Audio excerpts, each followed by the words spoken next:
Pakistan Saudi అరేబియాకి shock ఇచ్చింది. ఆ మధ్యన ఒక ఒప్పందం కుదిరిందని చెప్పింది కదా!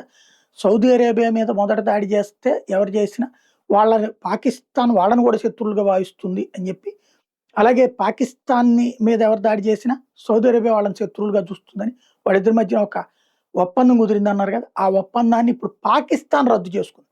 వాస్తవంగా సౌదీ అరేబియా దగ్గర అప్పులు అడుక్కునే దేశం చివరికి తన సైన్యాన్ని కూడా సౌదీ అరేబియాకి పంపించుకుని కిరాయి సైన్యంగా పనిచేస్తున్నటువంటి దేశం ఇవాళ తనకి తాను రద్దు చేసుకోవడం.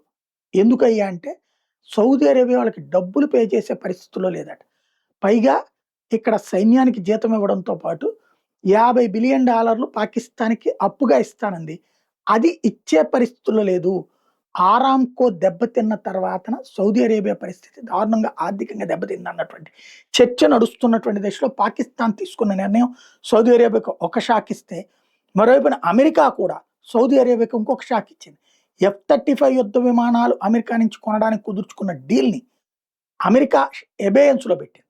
ఎందుకంటే డబ్బులిచ్చే పరిస్థితిలో లేదని. అంటే సౌదీ అరేబియా సంథింగ్ ఏదో ఆర్థిక సంక్షోభం ఉందన్నది ప్రొజెక్ట్ అవుతోంది.